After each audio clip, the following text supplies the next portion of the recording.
It's 12 o'clock. We're going to get started in about a minute or two. We're just going to wait a little bit longer for people to join on. And at that point, we will get started with today's program. And thank you for being with us today.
All right, we're gonna get started. Emil, you can hit the record button. So we're excited to be with you guys today.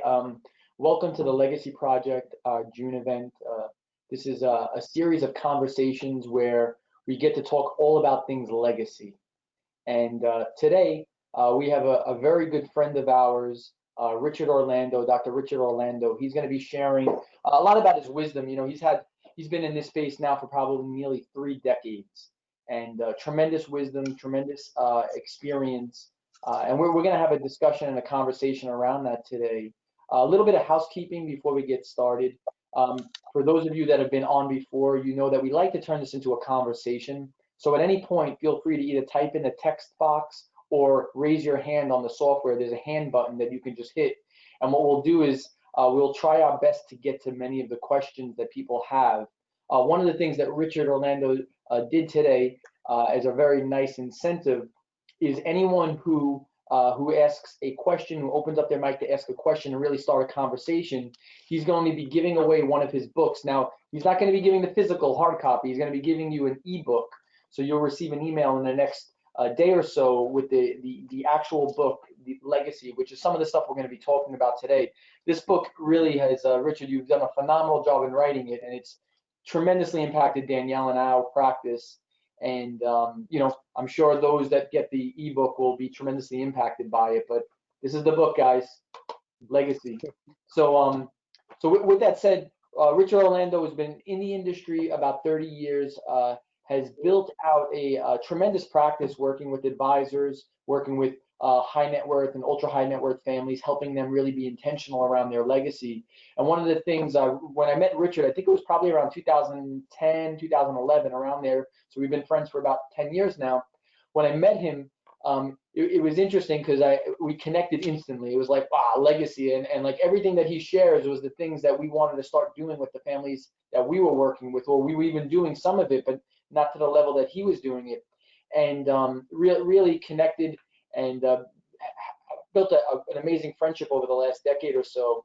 But he was instrumental, Richard was instrumental in building out the legacy planning department at Merrill Lynch. So him and I believe it was one other, correct, Richard? Yes, correct. Yep. You guys built out the legacy planning department at Merrill Lynch, and then went globally with their families to help train their families and some of the advisors on how to bring this to their families. So we're, you know, Dan Scott and I are humbled to have you join us today. Dan, I don't know if you want to share a little bit before we get started. I'll just echo your sentiment. I mean, it's great to have Rich on. You know, I'm sure nobody on the call knows this, but in some sense, what we're doing now began many, many years ago with our, you know, sort of study group. We were getting together, the 3 of us and a few others, and just kind of having these conversations in a closed room. Which, geez, Rich, I think it was even before you put your book out. I'm not sure. Yeah. Yeah, it was, and then I think it was part of the reasons we slowed down was you were writing your book. And so it was really cool to sort of see this conversation evolve and affect all of our practices and our lives. And, you know, I love the shared mission and the shared vision. So, great to be with you both, and yeah, I look forward to this conversation. Awesome. Awesome. Well, Richard, why don't you share a little bit about your background? I think as we get started, it'd be helpful to give people some context of just what you've done over the last 30 years. And I know you're a humble man, but I think you should share. It would be helpful.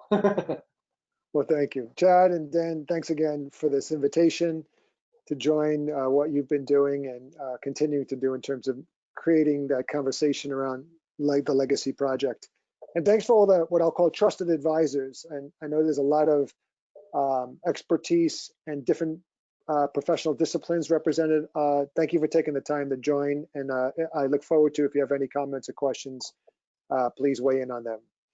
But I think, Chad, to your question is, I think what might be most relevant to the audience today is I spent 20 years inside of financial services. So for those who are old enough and remember Drexel Burnham Lambert, the infamous investment banking firm, I started with them for 5 years back in the 80s. They went Chapter 11, and then X amount of years later, I joined Merrill Lynch and was part of their inside their firm for 15 years. So for about 20 years, I was inside of the financial services industry, never on the investing side, never on running people's money, but working alongside the advisors who were serving families. Then about 10 years since that point, I started Legacy Capitals. I left Merrill Lynch just about 10 years ago and started Legacy Capitals. And since then, I've been serving trust companies, financial firms, independents, private banks, all kinds of configurations, MFOs, all those who wake up every day and say, how do we add value to our clients? So that those 2 or 3 decades or so of taught me a lot. First of all, it taught me what it takes to help an advisor continue to grow and add value to their clients, and how every day they're trying to figure out how to do that and differentiate themselves. The other thing that happened along those, we'll call it three decades, is in between what I call my first Wall Street run, which was Drexel Burnham, and then my second one, which was the Merrill Lynch Private Bank. In between that, I went back for my master's degree in counseling and psychology. And then after that, I went on for my PhD in family psychology. And that's at the time when I rejoined Merrill Lynch. I was done with all my doctoral coursework, and I had a dissertation to write, and I had joined Merrill Lynch. And I was like, how do I take family psychology and bring it to Merrill Lynch? Like, what's its relevance there? Well, anyway, what happened was a lot of the advisor teams were comprised of family members, parent, child, husband, wife, or some other combinations. So anyway, long story short is I decided to take the kind of the family business research and bring it into financial services, where there was basically many family wealth management teams, like family businesses. So I did my dissertation on that, finished my PhD, and then halfway through my career at Merrill, the leadership said, why, with your background in counseling and family psychology and now research in essence on family businesses, why aren't you serving our families directly? But my role at that point was I ran Merrill Lynch's global practice management consulting group. So our client was the advisor. But now the firm said, well, given your background, why don't we add on another client, which is serving the actual families alongside the advisors? And so I was very fortunate to do that for about almost 8 years or so inside of Merrill Lynch, and now another 10 outside of Merrill Lynch. So that combination of really appreciating the advisor, whatever discipline they're in, because I've worked alongside of a lot of attorneys, for example, a lot of trust experts, and yes, and there's differences in how you approach and what the expertise is, but everyone is trying to overall add value and bring their expertise to their clients. Also, in between the Wall Street runs, while doing my PhD, I had a chance to start doing some sports psychology, because I started working with the athletes at the university I was doing the PhD at.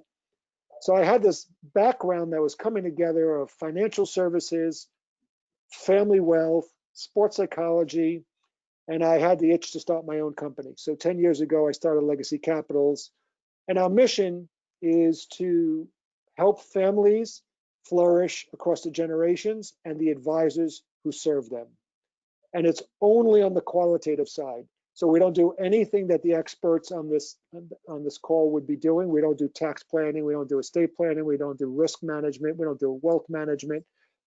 But we understand where that overlaps with the qualitative side of family wealth. And that's where we complement and try to work alongside the advisors as part of their extended team. So that's the mission of my firm, Legacy Capitals. But the other goal I had when leaving Merrill Lynch was to write a book, because I felt like a lot of what was shared with successful families There you go. is a little too conventional and a little bit, and I'm going to give examples of that, too conventional or too overly weighted on the financial capital of the family. Now, financial capital is insanely important, and it needs to be taken care of in the way the experts on this webinar would know how to do. But for those who are a little bit too narrowly focused, or only focused on one or two family members, usually the wealth creator and or the decision maker, I thought had a limited ability to expand their value to the clients they were serving. And that's what really fostered the idea of writing the book Legacy, which was one of the first projects I took on after starting Legacy Capitals. So the premise of the book, which I know we're going to talk more about, is I wrote it for the families so that they would have more insight and understanding, not just traditional, well, called conventional wisdom, like what's your family mission statement, or what do you hope happens with your assets when you're not here? As vital as those two questions are, I thought they were too one-dimensional, too limiting. So my book is an attempt to help families address 5 questions, which we're going to talk about. And it was written very much in mind with the advisor, because I wanted the book to have this second purpose. And the second purpose is, first of all, for the advisor who wants to expand what they know about the family wealth side, not the technical side, but the qualitative side, and become more confident and competent in expanding the kind of conversations that they have with their clients, and thereby differentiating themselves in the marketplace. But also, it's a book that you could strategically use as advisors, because each chapter kind of, as you'll see in a moment, kind of stands on its own. So you might be able to strategically use one chapter for one family or one founder or one executive that you're serving, because the topic might be relevant to them and that person doesn't have to read the entire book. So that's what was behind the book, both to benefit the wealth creator and the family behind them, and the advisor who serves them. And so that's where we are today. And I hope the book has been received well. And I hope for those who are on this call, it will help expand the value you bring to your clients as well. Awesome. Yeah, Rick, so I'd love to jump into a conversation. And like I mentioned earlier when we first started, anyone who has a question, feel free to raise your hand. You can raise your hand on the software or type in a question, and we'll try our best to get to you. But you know, one of the 3 things that the Legacy Project is all about is about conversation, community, and collaboration. So we want to make sure that we give everyone the ability to be involved in this conversation. So really, raise your hand if you have a question. We'd love to open up your line. And like Richard, he gave a great offer. He's going to be giving his free ebook to anyone who asks any questions during today's conversation. So, Rich, if we can jump in, this word legacy, is so overused. People, I feel like, use it as a way of trying to manipulate people to get what they want, so they can feel like they're trying to, you know, say they're providing these services. But when you've been using this word legacy for three decades in essence, when you hear the word legacy, what do you think? Like, what comes to mind? And for those that are listening, maybe you could help maybe change what they think of that word legacy, or at least provide something that could maybe lead them down a different path. Yeah. So I mentioned a moment ago that I found by working literally at the kitchen table or the conference room table with some of the most financially successful families in the US, mostly they've been in the US that I've been working with, and sitting alongside the advisor as they're serving their clients, this was one of the areas that came up a lot that I found and was a catalyst for the book, which is why the book is called Legacy, is that term, maybe like you said, was misused, or at least used in a very narrow, limited way. it didn't allow the conversation and the planning to really go where it needed to go for the advisor and the family. So to answer your question head on, I think legacy overwhelmingly tends to be used in a way that communicates something like, what do you leave behind? And legacy planning tends to mean to most professionals and most people, how do I plan for what I want to leave behind? Or some people call it end of life planning. I've literally done that for my family as well.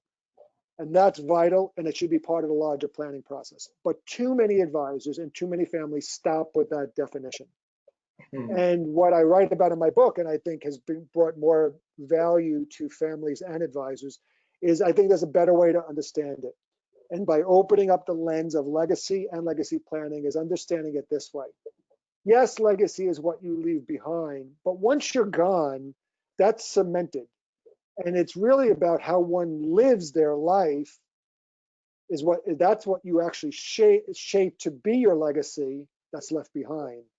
So it's almost like a lot of advisors and families do this legacy planning, and it's kind of stops there, although you might update it because you're getting new assets at family, or there's more family members. And again, do that work. I do it for I do it with my family. But I think the advisor's value is, how do you help your clients identify the life they want to live so that when they're no longer here, the legacy that's left behind is what they wanted it to be. And not just the financial capital. And I know you and Dan had a great conversation on the prior call, which is, it's about the 5 capitals: the financial, intellectual, social, human, and spiritual capitals. We call it FISHES. And chapter, I think 2 in my book develops that acronym a lot. But the idea is not, yes, you want to plan for where the summer home goes and where the DAF goes and where the investments go. Yeah, of course you do. Does your children get income off the assets? Do they get access to the corpus? Yeah, do all that planning. But you stop there, you're very limited in the value you just brought to your family, the families you serve. You got to say, out of all your capitals, what impact are you making intellectually, socially, from a human perspective, from a philanthropic perspective, from a spiritual perspective? Yeah. And so we really see legacy or legacy planning is more about how you help your clients live the legacies they want to leave behind. That's awesome. Dan, I know you talk a lot about that also. And I know our philosophy around legacy is really very much around the legacy you leave is the life you live, right? And maybe you can share a little bit about how do you define legacy as well? Because I think it's important. It may be very similar or almost identical to Rich, but what are your thoughts on that? Well, I agree, 100% with Rich in the sense that the term is being misused today, and we need to sort of reappropriate it. Where I come at it from a layman's perspective. When you say, what is someone's legacy? Like, name someone famous. What is Babe Ruth's legacy, right? It's not his money. It's not his assets. It's not his financial capital. It's his life story, really. It's in essence the purpose that his life ends up meaning when he's gone. So it is, in hindsight, by definition, something you leave. But to Rich's point, I take the exact same approach, and this is something we have been preaching on our calls in terms of a sort of mass industry shift, is that our by nature we've kind of done planning reactively as opposed to proactively. And so one of the things that we're trying to encourage amongst ourselves in terms of a new way forward is to help people take control of their lives and to live purposefully and develop the legacy, right? Control the narrative that they're ultimately going to leave. And from a what I want to highlight is, from a disciplinary perspective, I come out of the legal world first. And so this is interesting to me because the challenge I saw is, estate planning, it's death and taxes.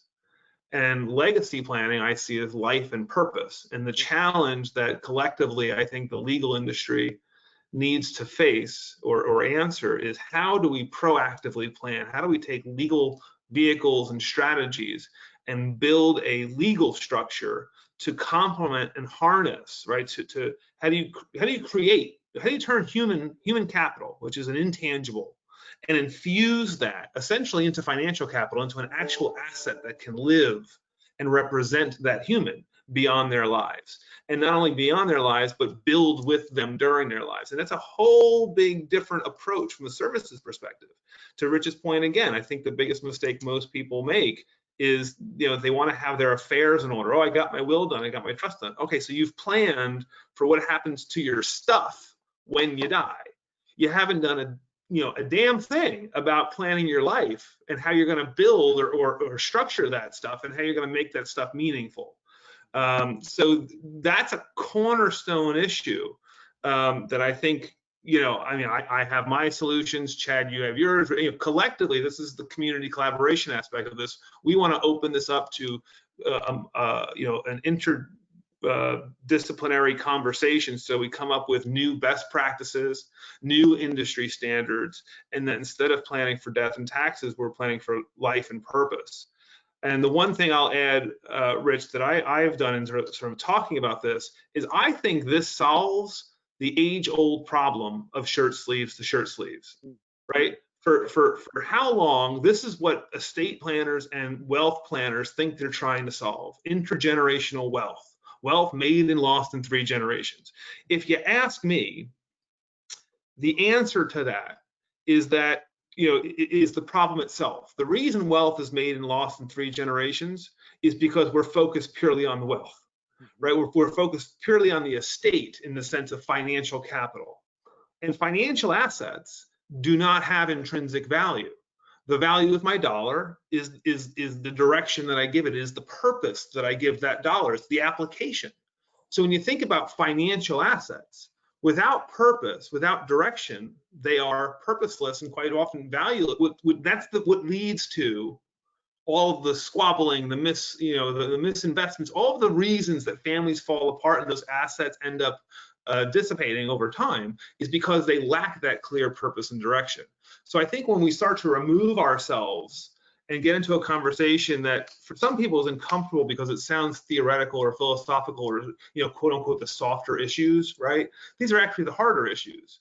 And what I really want to accomplish, what I think will be effective from an industry perspective, is if we can take somewhat that intangible concept of and really infuse it into hard and best practices, so that instead of talking about an estate in terms of financial assets, we're talking about legacy assets that are actually assets that are whether they're companies or other things that infuse the values and the purpose and give it direction, so that you know how to preserve those assets, which is to say the wealth, but wealth from a much more holistic perspective, financial, human, etc.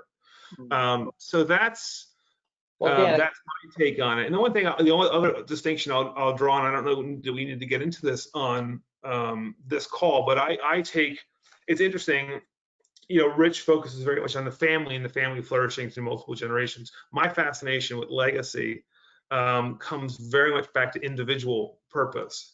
And so I end up focusing somewhat on cultivating the individual's human potential within a family framework. And that's where, Rich, you and I think complement each other nicely, but that's where I've been focusing in terms of how do we legacy plan. Well, it's an issue of family and generational planning, but it's also very much an individual plan aspect as well. I think the issue, and we're going to jump into these questions, Rich, the 5 questions that you seek to answer in your book. But I think the issue, at least from my perspective of doing this for 15 years or so, is we as advisors are trained to check off boxes.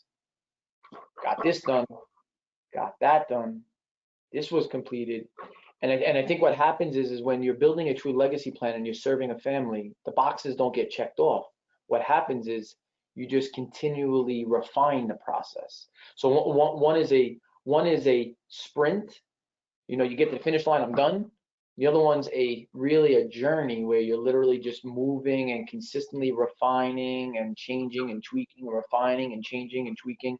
And I think entrepreneurs get it better because they do that with their businesses already. But now if we could help them understand what that looks like with their legacy, how do we refine, tweak, put it to market, it doesn't work, okay, come back, let's fix it, let's change it, let's tweak it. So with that said, Rich, I'd like to go into the 5 questions that your book seeks to answer. And I think you do a phenomenal job in answering them. But could you share what those 5 questions are and how advisors can really bring these 5 questions to the families that they work with to answer these 5 questions? Because these 5 questions really are the questions that I think many of these families are really struggling through. And as advisors, if we have the ability to answer those 5 questions, I just believe that we become that much more valuable. Yep. And before I do that, I just want to echo the sentiment of what we were just talking about a little bit further for those who are listening. That when you can move the conversation from, as Scott put it, Dan put it, from death and taxes to purpose, life and purpose, it completely creates a brand new conversation for the advisor to have. It's so much more aspirational and inspirational for their clients, including myself. Most people don't want to think about death. It's not the goal that we wake up trying to do. As a matter of fact, most people are trying to live life to forget about death. So I'd like to put an exclamation point on that. This is not just theoretical. This is like a fundamental shift in reality of what people really want to spend time talking about and planning for, and that's their life.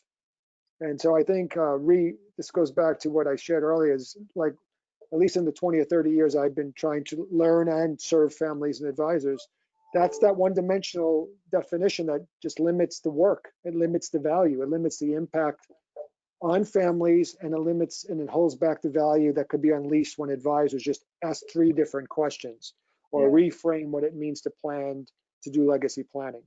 Rich, before you jump into that, I just want to share something that I think would be helpful for our audience. It's something that it's been a journey for Danielle and I as we continue to refine our process. But we created something called 4 phases of generational wealth, right? And it helps people understand that all that super sophisticated planning, the IDGITs, the intergenerational split dollar, the captives, the diversification portfolios, and all, that's you only got to phase 3, and there's a whole nother phase 4. And I think what happens is that when we don't realize that there's more, we think that we've arrived. And part of what we've done is just help families realize that you did a great job in phase 3, but there's a phase 4. And just so you know, I know you're a competitive family. There are other competitive families that are now doing phase 4. And I think that has helped us get families to have another conversation at another level, because they're like, what do you mean? This other construction company is talking about this stuff with their family and I'm not? Now you've gotten into a conversation that's beyond just the technical side of it. So I know your 5 questions help with some of that. Yeah, so I'll just, please. Rich, just one quick general point for the audience as well, because one of the things I often hear in response to these sorts of conversations, or the idea of starting these conversations, there's a lot of advisors can sort of be uncomfortable and think like, well, how do I do that? Or, that's not what clients want, and things like that. And the reality is, it is what they want. And part of the reason that it's challenging to have these conversations is because it's not industry standard.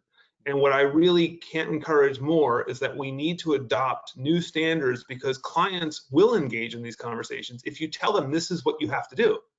So, if we collectively change our approach to do what we know is right, because I get that response, right? I get oh, this makes a lot of sense. This is, yeah, definitely, but how do I do it? Well, if we do it together, then we're not fighting these one-off battles to try and be an anomaly and do something very different and, disrupt an industry. This needs to be an industry movement, in the sense that this is what clients should be prepared for generally when they walk into a financial advisor's office, an estate planner's office, an accountant's office, whoever it is. They should walk in knowing we're not here just to talk about your money. And that's one of the big fundamental changes that it is much more challenging to offer that scope of service, that offer that very different service when you're a bit of an outsider, because it's not the industry standard. Anyway, yeah, sorry. Yeah.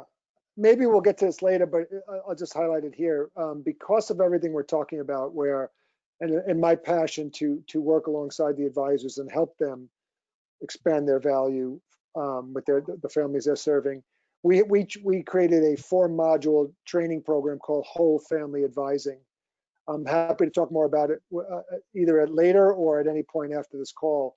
But why I'm highlighting that now is because, I ran practice management at Merrill Lynch for a number of years, that we tried to make it a very practical, step-by-step, how does an advisor expand that conversation? What tools could they use? What steps should they take? What client should they do it with first? What client should they avoid doing it with? And so we have the whole step-by-step process to do that and just to give one concrete example, this doesn't require advisors to go back and get another degree or start becoming like psychologists, not at all. It's more like they become like coaches and facilitators more than anything else. So one question could be is what are your goals for your wealth? Well, I want to retire, I want to have money saved for education, I want for my kids. Well, you can hear that goal-based wealth management stuff and keep going with that. But then there are 2 or 3 other questions. Is there anything about the wealth that you're creating that you would want to have your family experience in life? Is there any hopes and dreams that you have for your kids as a result of the work and the wealth that you're creating? Right? You just add 2 or 3 more questions and it opens up a whole nother conversation.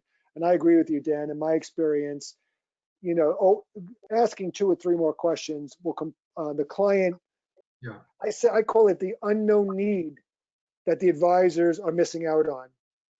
The families don't know that the advisors should be asking that, but if the advisors did, they'd be satisfying a need in the client that they're missing right now if they're not going broader than and adding on to we'll call it the material, the financial capital conversations. 100%.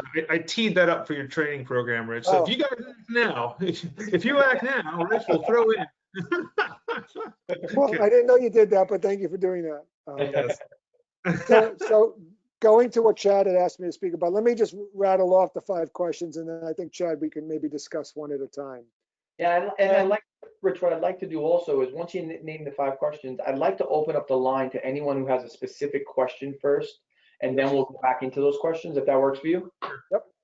So I'll read the questions, and I want to just, acknowledge that these were the 5 questions that I thought kept coming up in the work that either I was having directly with the families or being alongside the advisor, hearing them work with the families. And again, these are all on the qualitative side, right? So I trust everyone on the phone everyone dialed in here video wise is an expert in what they do. I also want to say that it's an attempt to answer these questions. These are big, important questions. And I absolutely was intentional in writing what I wrote because I wanted to create at least a map or a path or some places the family and the individuals can hang their hat and start answering it for themselves. Yeah. So I want to be very clear that, this is not the absolute answer for everybody, but I think they're very good guides for everybody. Okay, so the 5 questions. The first question is, how do I ensure a happy and fulfilled life for myself and my family? The second question that I address in the book, and they're all, each of these questions are basically a chapter. How do I transfer my wealth to my children, the others I love and care about? I want to highlight here, that's not a technical question that I address. It's not what a person like Dan could do with his eyes closed. It's a qualitative transfer wealth approach. Third question, how do I prepare the next generation for the opportunities and responsibilities of wealth? That question's asked almost all the time, and it sometimes takes the form of, how do I prevent creating spoiled and entitled children? But we'll say this is the nicer way to say it. How do I prepare the next generation for the opportunities and responsibilities of wealth? The fourth question is, how do I best give and share my resources with others? That's the philanthropy chapter. And I purposely didn't name it philanthropy, and I'll explain why. And then the 5th question is, how do I ensure that my family business, whatever that may be, flourishes? So those are the 5 questions. Yeah. So I want to open up the line to anyone who has specific questions. Rich and Dan and myself have shared a little bit. Would love to open up the line. Like I said, anyone who asks a question is going to get a free ebook of Richard's book. But so if you open up your line, Eniel, if you want to open up anyone's line who has their hand raised, would love to engage them in this conversation, because I think this conversation is great if we're all three of us, but the purpose of this community is to really bring people into it, to really discuss this further. So so anyone who has that question, just raise your hand and we'll open up your line. In the interim of that, Rich, let's start with the next question, and then anyone who has that question, Eniel will let us know, and he'll open the line up. Go ahead, Dan. I can ask a question. Yeah, I wanted to, your first question regarding, around happiness and sort of human fulfillment. I think that to me, that's the most powerful and probably the one that I focus on most in my own business. I'm just curious if you want to reflect a little bit on. I think that generally this movement is very timely, right? Because of the advent of sort of the positive psychology movement, the studies that we're having around happiness and what brings about joy and fulfillment. So can you reflect a little bit on that? Because I think in terms of the advisors on this call doing what we do from a technical perspective may be out of touch with what's going on in those sciences. And I think, I'm very familiar with them. I'm sure you are. And I think that from a sort of socio-cultural perspective, this is something that's happening, not only in this country, but really globally. And I think part of the need to be more legacy minded is to really align ourselves with where people are, personally developing when it comes to happiness and sort of fulfillment in these goals. So I turn it to you. Yeah, no, that's a great setup for this, because when I was starting to write this book, I didn't know I wasn't planning on writing a book on happiness. But being asked that question so many times, whether I was sitting, I have these clear memories of sitting with family members and their attorney and their family office team, or whatever combination of professionals were around them. And basically in the conversation, one of the family members, let's say the matriarch, might say, I just want my kids happy. Like, that would be said so many times. Or even of founders, like I've worked with a lot of founders who sold a company, and now after the sale, they're missing something. They had a purpose in their business.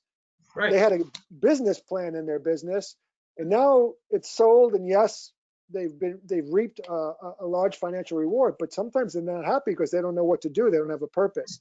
So there was all of these experiences I was having, listening and working with and trying to foster. Not to mention, I have 3 children.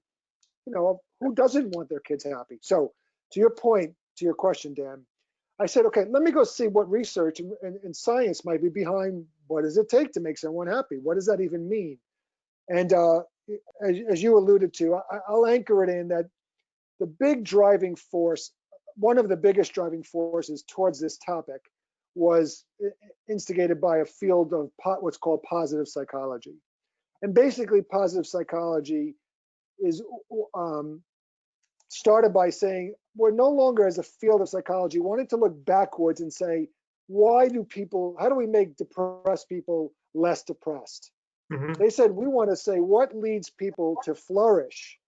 We want to study those people. And it was one question completely revolutionized how people started approaching their research and their work with serving individuals and families.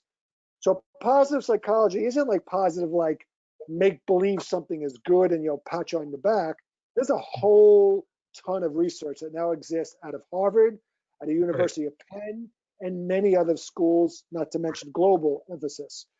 And there's numerous books. I happen to be a big fan of Dr. Martin Seligman at the University of Penn. One of his classic books I recommend is called Authentic Happiness. His second book is Flourish. Not as good as his first book, in my opinion, but he's one of the founding pioneers of this industry. I was going to throw the name Maslow out there, Maslow's pyramid. If you want to touch on that, I mean, that's a very interesting one, because it actually, that's been used to talk about wealth studies and the idea of getting over the survival, right? We've always heard the idea that what people have found is once you hit a certain threshold, it's like $70,000 or something $1,000, right? That you end up actually just spending more incrementally as you make more, and that you're not any happier. And it's interesting because on Maslow's pyramid, there's a sort of, what is it, five steps or something. One of them is just sort of, key survival, right? So meeting your basic needs. And so in this, yeah. we talk about the role that finances play in terms of happiness, is they are important to the extent you have to meet survival needs. So happiness, if you are surviving and starving, it is difficult to talk about human fulfillment or happiness because you're struggling. But once you hit that threshold, from there on out, which is, I think, the people we're dealing with on this phone in terms of clients, money doesn't matter. Money is not happiness. And at the peak of his pyramid is what you call self-actualization. Yeah, which is the idea of achieving your greatest potential, essentially. Yeah. So each of the chapters. I'm so sorry. If I may, we have multiple questions that are coming up as well. So maybe we could just finish this conversation. Let's continue this conversation. We'll finish it, and then Eniel, if you can open up the line, if anyone has their hand raised, or specifically maybe even ask the question, and we'll be able to answer it, because I see some questions coming through, and it's probably at least 3 or 4 of them. So Rich, I'm sorry, just continue your saying. Yeah, just a few more points, and then let's go to the questions. That's very important. And I want to, yeah. So the point of the chapter, and Dan's giving more data for it, is I ultimately found, and you'll see in every chapter of the book, there's a pragmatic nature to it, because at the end of the chapter, there's some kind of, rating scale or some kind of tool, some guidance to help you implement and operationalize these ideas. But I want to just, last couple of comments is, so as there's a couple of things that were learned in the research so far, and Dan just highlighted one of them. One of the studies, I think there might be a couple around this, said that roughly when someone has about $75,000 of annual income, that after that point, you could be happy, but there's no longer a correlation to happiness, right? So you can have 100,000 or 100 million, and you may or may not be happy.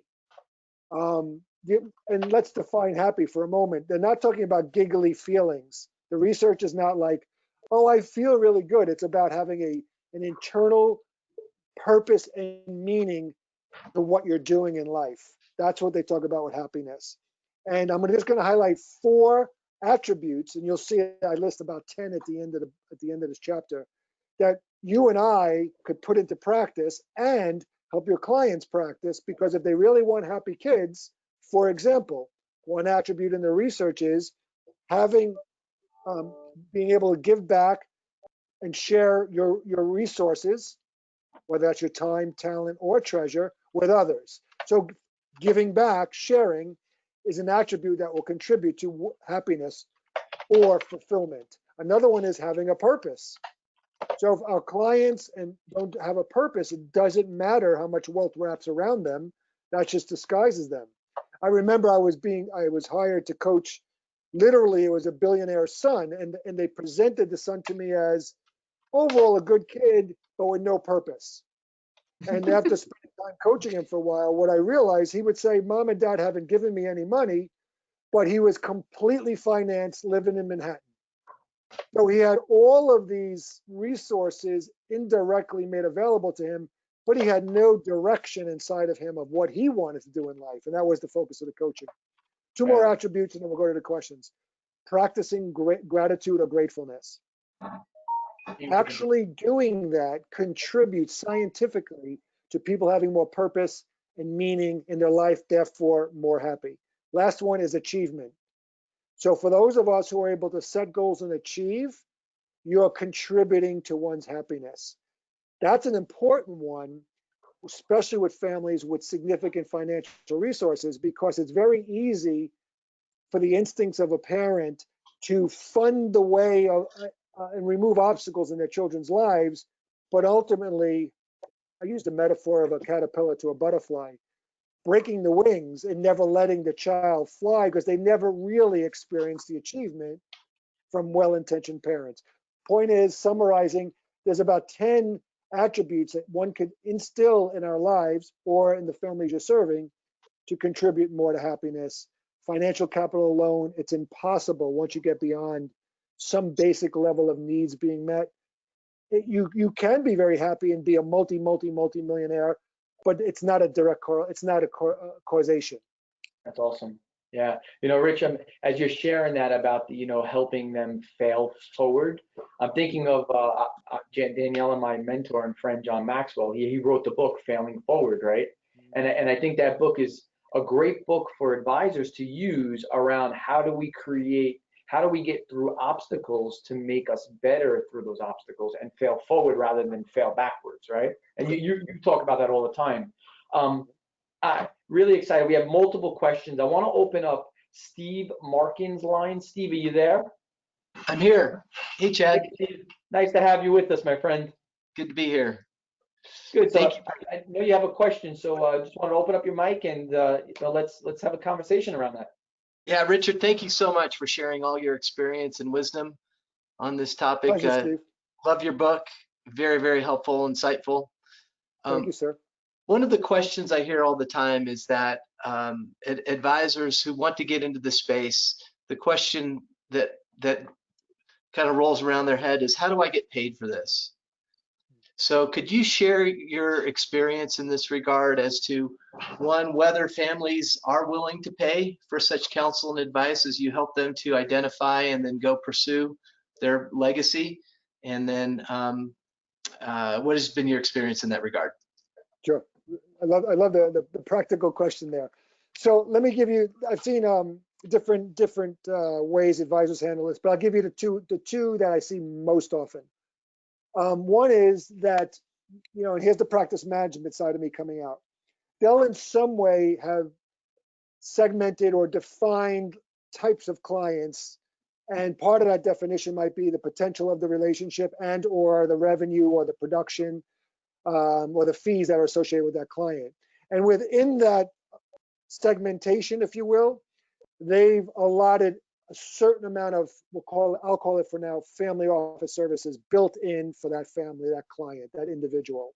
So it's baked in to some combination of fee and potential and who that client is to their firm or to their practice.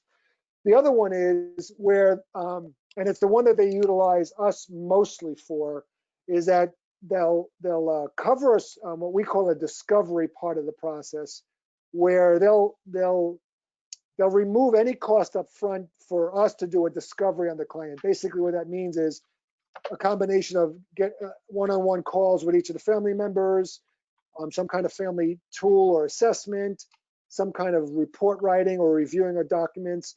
And then the family gets a summary report that says, here's where you're aligned, here's what we learned about you, here's where you're not aligned, here's what we recommend would benefit your family going forward.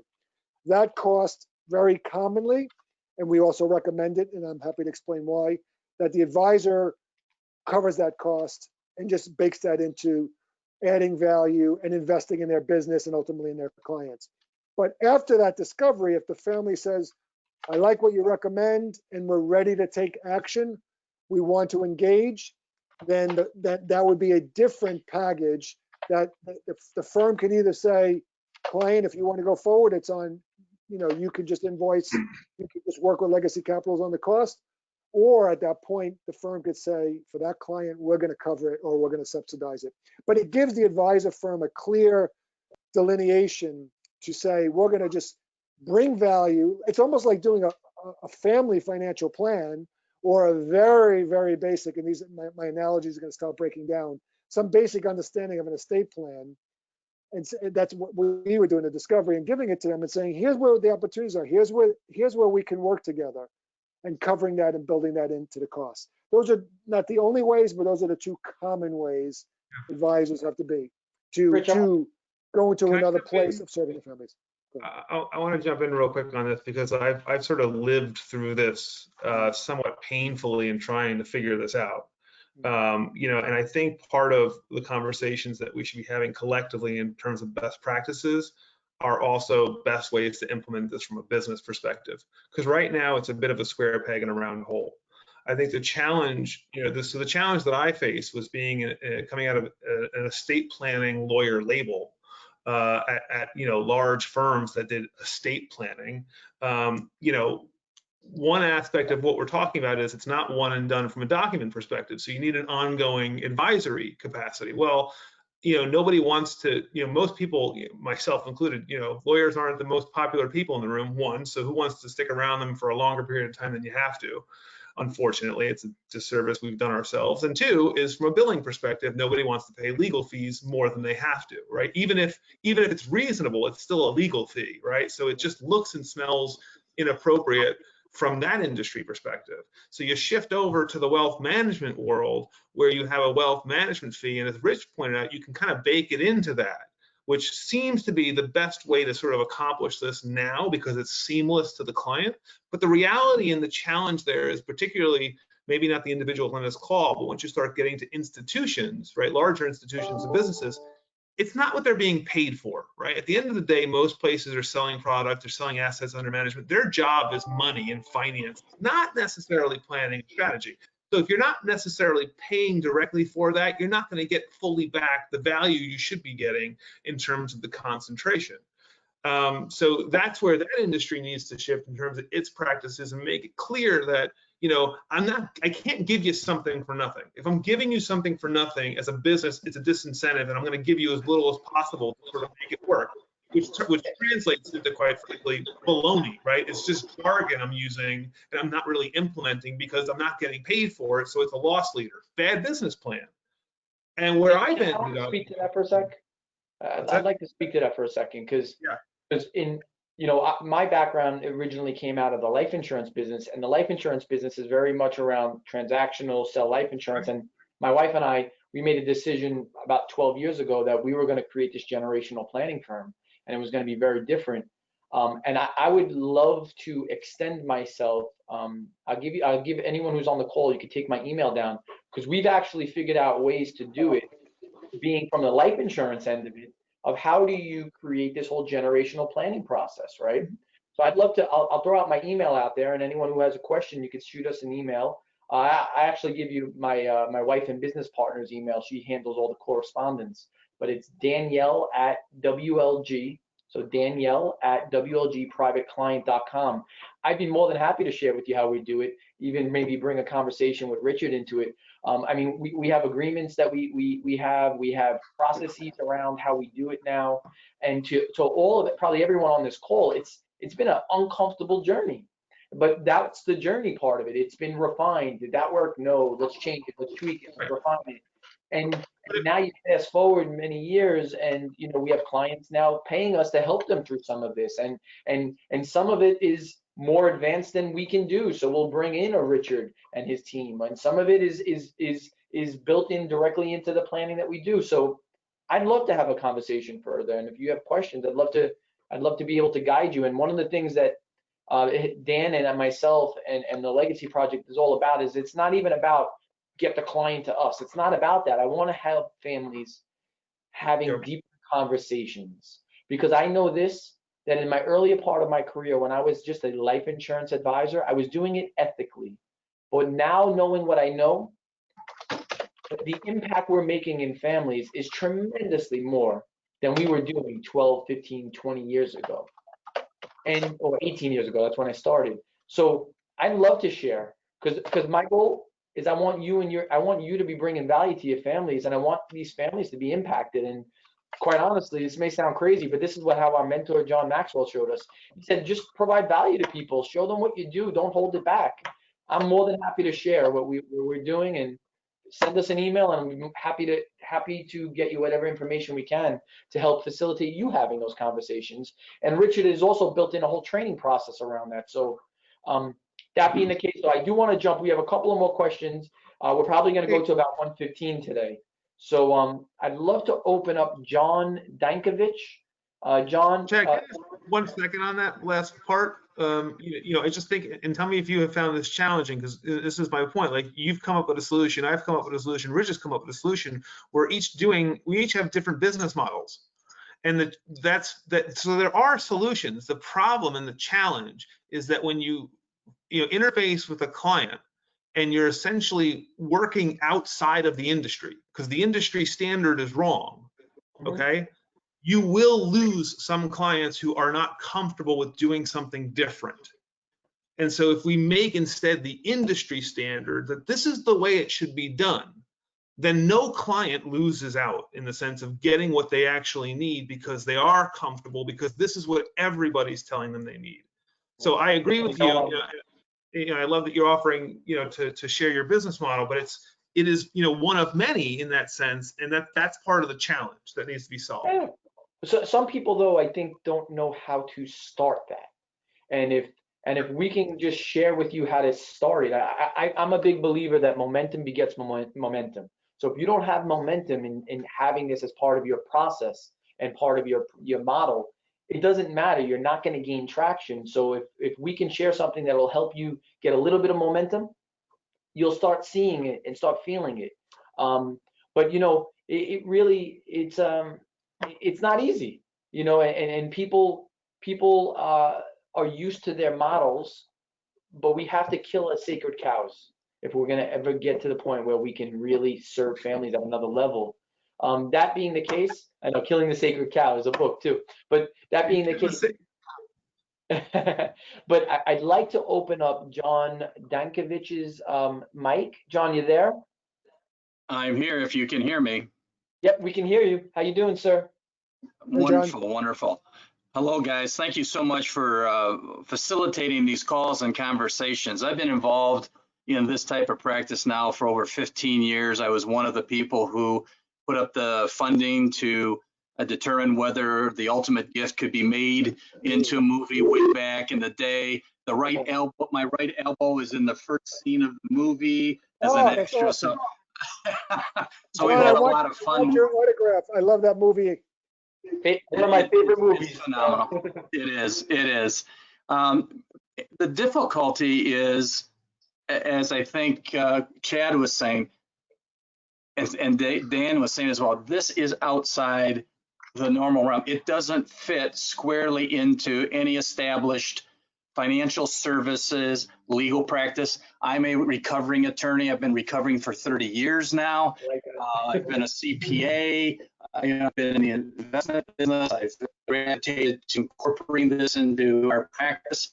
But it is difficult, and it is a matter of, I think Dan said it good, you're going to lose some people as you try to engage them in this process. And that was kind of what my initial question was. The people that we're tending to work more and more with are first generation entrepreneurs. And we find that we do a lot of work with Myers-Briggs. The 3 partners in our firm are all certified in administering and interpreting that exam. So we really try to do a lot up front about trying to learn who people are, how they're hardwired, et cetera. One of the things that we found with our entrepreneurial clients is they're very fast moving.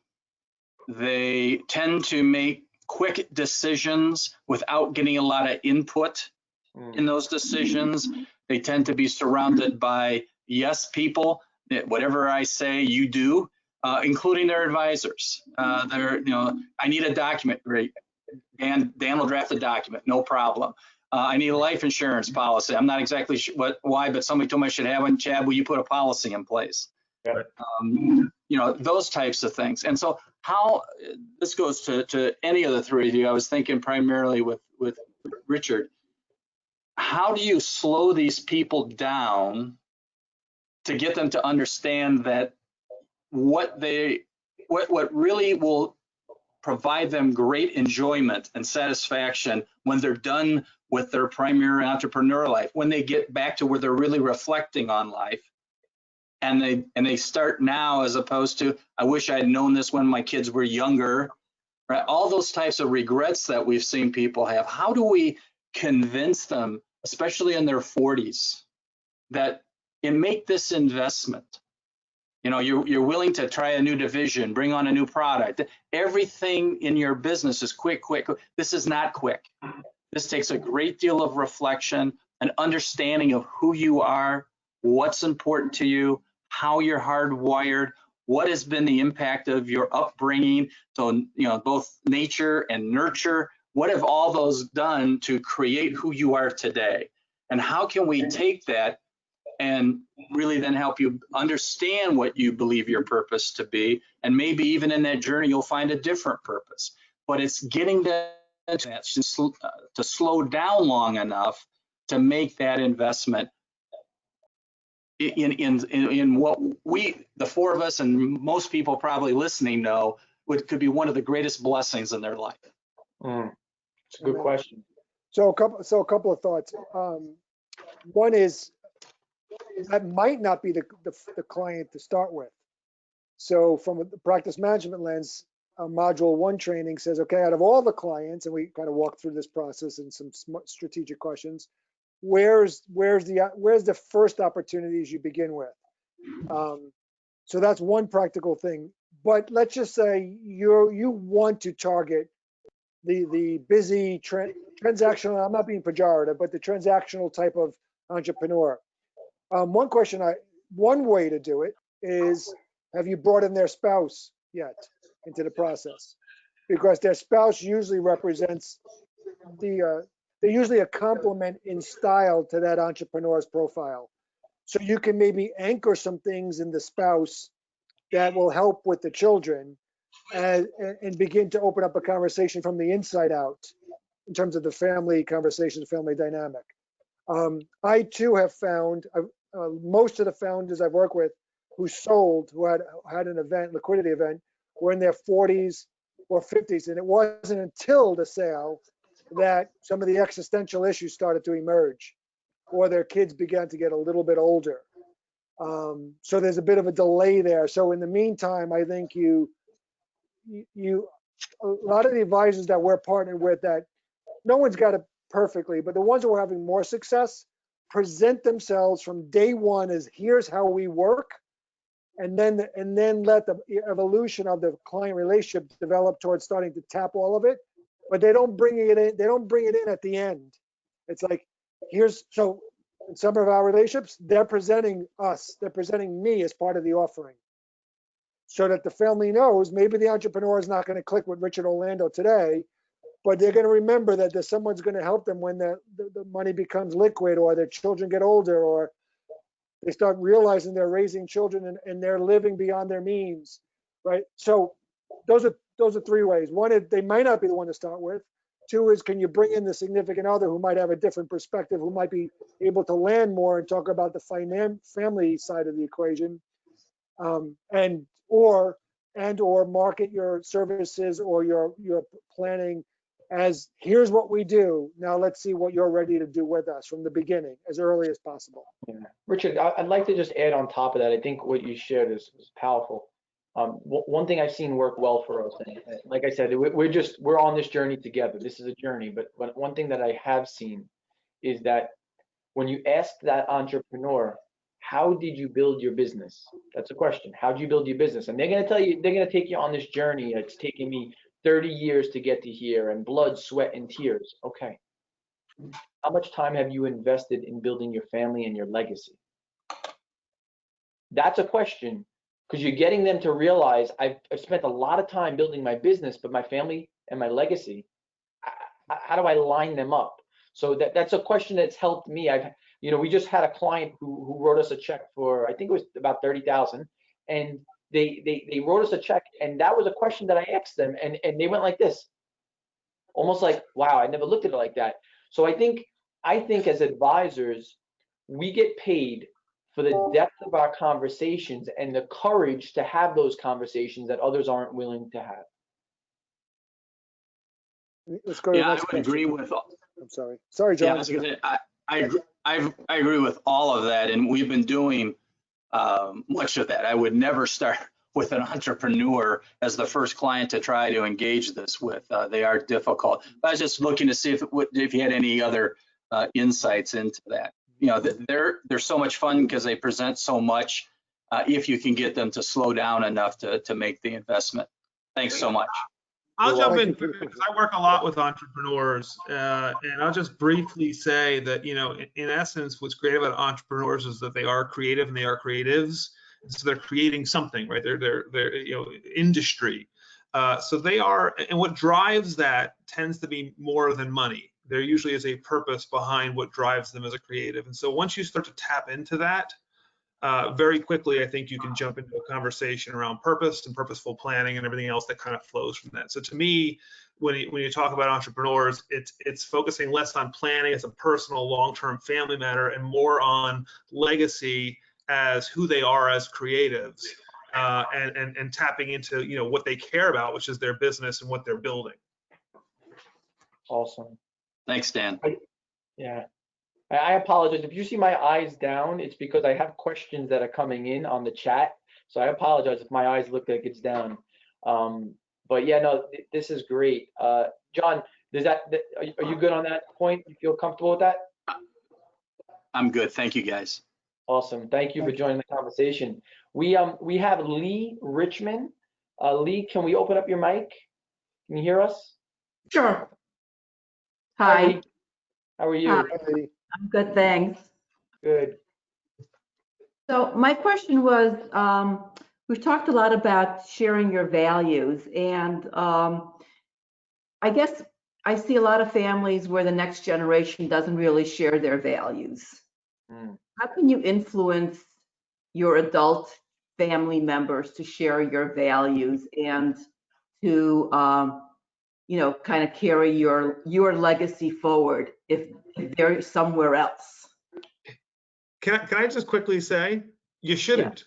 You know, I think the key to legacy planning is understanding that a family legacy is a collection of individual legacies. And so an individual's values are not necessarily going to be the family values, and you need to draw that distinction. And so when I set up legacy structures for an individual that is unique to that individual's values and purpose, I don't necessarily put the family in control of that line of assets, because they don't get it.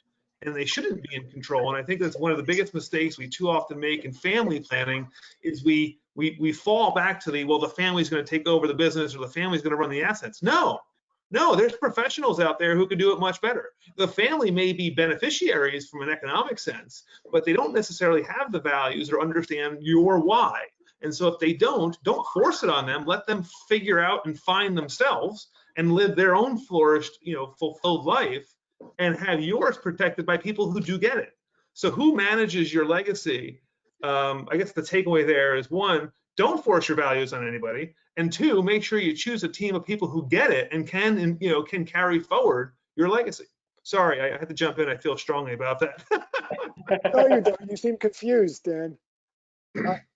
I'd have a slightly different response. I'd say that, and because we've done family values-based exercises for a long time. Rarely does every family member have the exact same values, but usually, especially if the exercise and the conversation is done right, there's some set of shared values that they're willing to use as part of the glue to who they are and what's important, and then ultimately, like what people like Dan and Chad do, how that might tie to structures and investments. But there's also times when, and I just worked with a family where there was a lot more family history, which made it too difficult for them to work out. But it was almost like generation 2 came from a different set of parents. Yeah. Like it was that drastic in how they saw the world politically. The stereotypical political fights that are going on in our world was what was going on in this family. And it was also fed by other things that didn't work in the family. So I do think there's a place to find what's shared, but if there's not shared, then there's still what does the next generation need to know, that if they are going to be involved in any kind of stewardship, they have to at least acknowledge the behavioral aspects of what they need to do to follow in that role, if that's a role they're going to take on. Lee, I'd like to just add one thing on top of what both of them said. And I think John Maxwell says this a lot. He says, he said there's a big difference between good intentions and being intentionally good. And one of the things when it comes to values is most people have really good intentions. You know, it's like, oh, I'd love to have my kids to develop. I'd love to have a thriving family. I'd love to, to communicate better. I'd love to have all of this. But that's good intentions. And one of the things that we've taken at our practice is working to make sure that we're being intentionally good and the families are being intentionally good, and helping them understand the difference between the two. Because most people think good intentions equate to being intentionally good, and it doesn't. It's not the same thing. So what I would say is, when it comes to values, is if we're not clearly articulating the values, then how are we being intentionally good with making sure that we live up to those values? And I'll just share something that we do. We do that from a business perspective, but I also do it from a family perspective. Is we talk about something called listen. It's our core values. It's our core values at all of our companies. My wife and I own a couple of companies. It's also our core values as people, our family. So it's listen, lifelong learning, intentional stewardship, teamwork, excellence, and non-attachment. So when we reference things to us as a family, to us as a businesses, we expect people to grow and develop. It's part of our values. So how do we do that? How do we build that into our family? How do we build that into our business? How do we build that into our teams, right? If we don't clearly articulate them and then we don't create a system around making sure that we're doing them, all they are is good intentions, and good intentions will never get the clients you serve, the clients we serve, or the families to ever really thrive. They'll survive, and maybe they'll even do well, but they're never going to thrive if they're not being intentionally good. And I don't know if that helps you, but I hope it does. Thank you. You're Thank welcome. you, Lee, for the question. Can We I are- add one thing to that, or we still have more questions? Yeah, we have time for one more question. There's a gentleman, Frederick, I think it's Goldenov, but Frederick, is your mic open? Yes, it is. Hey, Frederick, thanks to join us. Thank you. Thank you. I want to truly commend all of you on this journey that you're taking various individuals around the country on. My background is an estate lawyer, although I've been cross-trained in many areas. And for over 30 years, I've been involved in this kind of thought, trying to help families. And it's nice to see individuals now on the bleeding edge, I should say, of this whole concept to get it to move forward. One of the things I've experienced, and I'm sure you all have, is when I'm sitting in a room getting into the soft subjects as other advisors look at this, they look somewhat befuddled, cross-eyed, and potentially angry. There's pushback. They can be technically brilliant, as I said, but they don't like what they're hearing. They think it's a waste of time. Hopefully that will change. I'm going to my latter years. I'm in my 70s right now, and I'm still practicing. But part of my legacy is to leave behind exactly what you're talking about, to get more exposure over all of this. So how do you deal with the pushback? Because I know this is a one-off. I know it's not industry standard.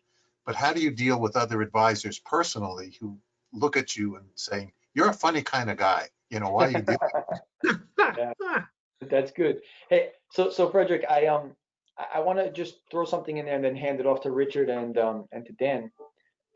I had a coach, my wife and I had a coach many years ago, and he said something that was so profound, and honestly, I hear it every day in my head. He said, Chad, your message needs to repel or attract people. So that was the first thing that I always hear is, I want my message, the legacy conversation, to attract the right advisors, because when advisors are there and they want to serve the family at that next level, it makes it much easier.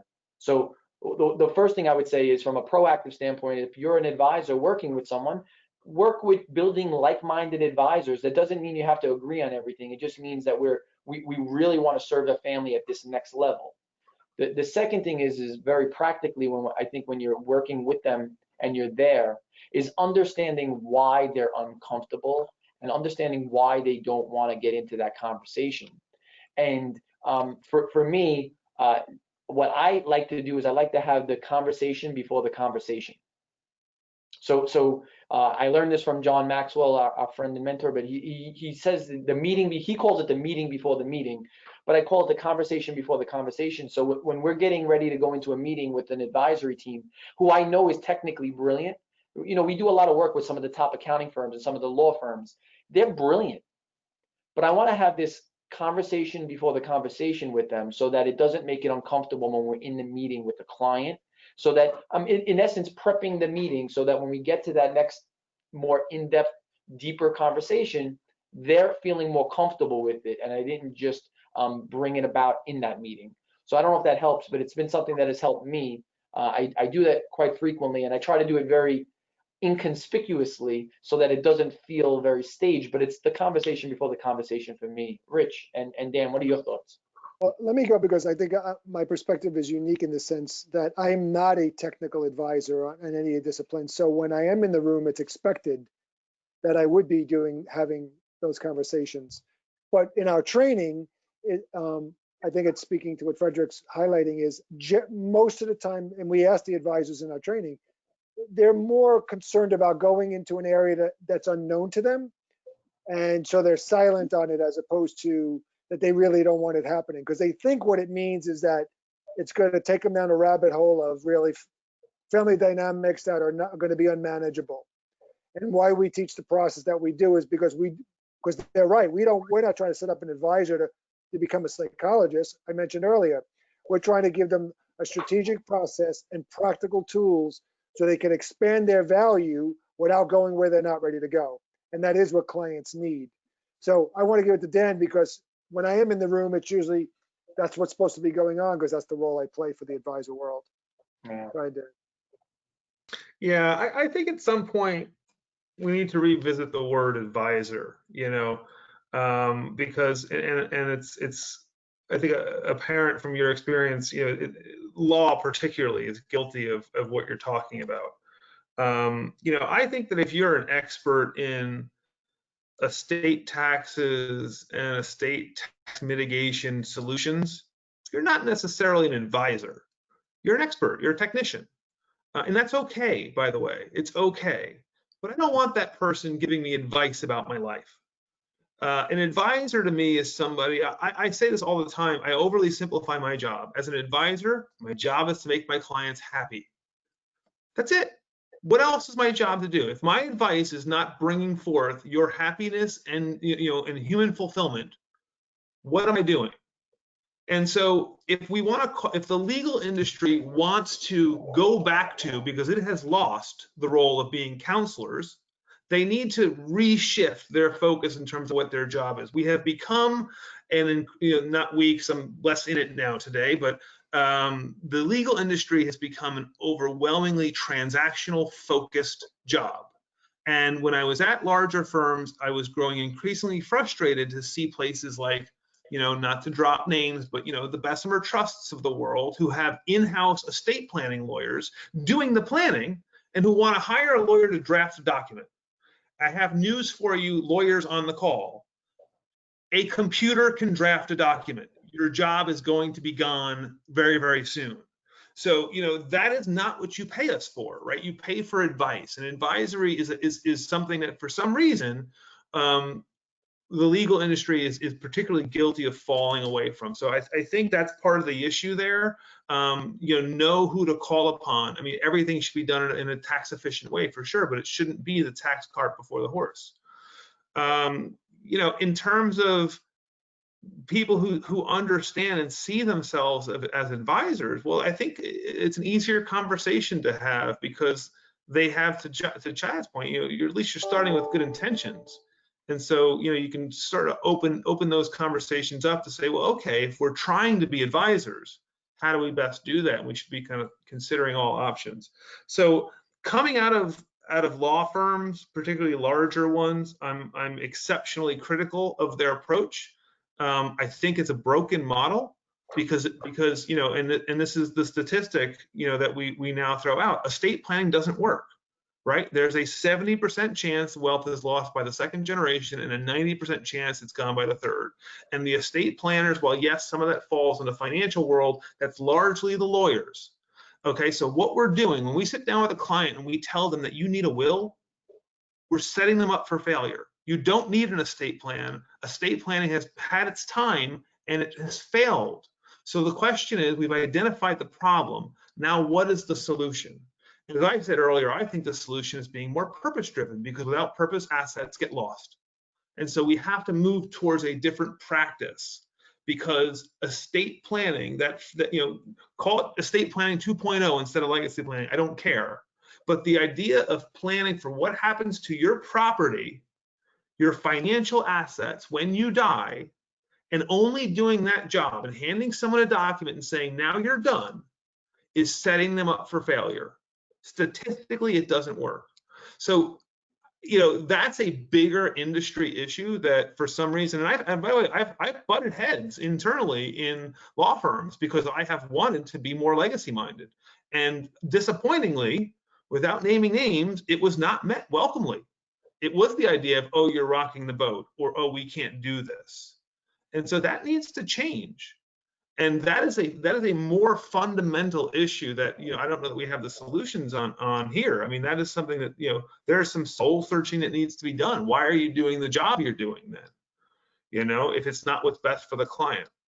Yeah. What is best for the client at the end of the day, I think it comes back to that very simple idea of happiness and human fulfillment, not saving estate taxes. Yeah. Well, Frederick, I appreciate your question and your service over the last 30 years of doing and working with these families. And as you can tell, we're passionate about this. We do want to see a change in the advisory community. And I would encourage everyone that's on here, if you're an accountant, if you're an attorney, if you're a wealth manager, a trustee, whatever you are, bring the advisors that you work with into this conversation. Bring it in. There's no agenda other than to provide value. We dare you. Say that again? We dare you to. Bring them in. No, No. but there really is this. The agenda is this. Let's build a movement that makes legacy common instead of it being awkward. Because families are, the statistics show it. Families are craving it. Families don't know where to get it. So many people are afraid to have these conversations. But this is what the statistics show that families really, really deeply want.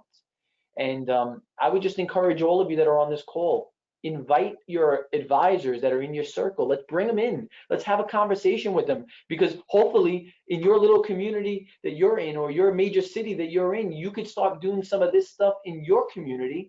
And listen, we may get nothing out of it, and I'm okay with that, as long as we can change the conversation. So want to encourage you, the next event we have coming up is July 23rd. So would love to see you on there. Share it with your advisors. You'll get, if you need a flyer, if you want to send it out, send us an email. You have Danielle's email. Send us an email. We'll be happy to get it out to you with the link to register for it, so you can get this to some of your networks. I want to share this, is that this movement will never gain true traction unless we all take true ownership.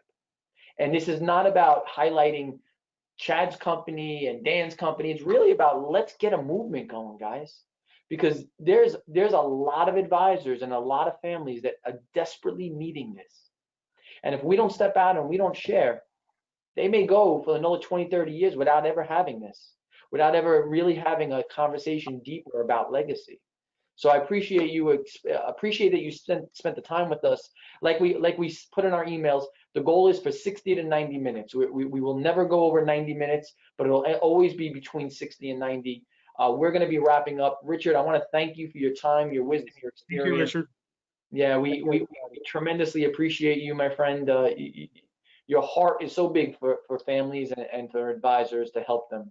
And we only got started today. We only got started. That's it. We're just moving the needle a little. And Dan and I and Legacy Project want to thank you. For those of you that want to go back and listen to this, we are going to be putting this onto our YouTube channel. So you can go on our YouTube channel. I would encourage you to subscribe to our YouTube channel so you'll get all the updates when all of the recordings are posted. You'll be able to go back and look at all the previous recordings, the one that we first started with John Maxwell, and then we did one with Jonathan Blottmacher, and then our conversation last month, and this month will be up there in the next 24 hours. Appreciate you. Be safe. Thank you for joining us, and we look forward to you joining us next month. God bless you. Bye. Thank you. Bye.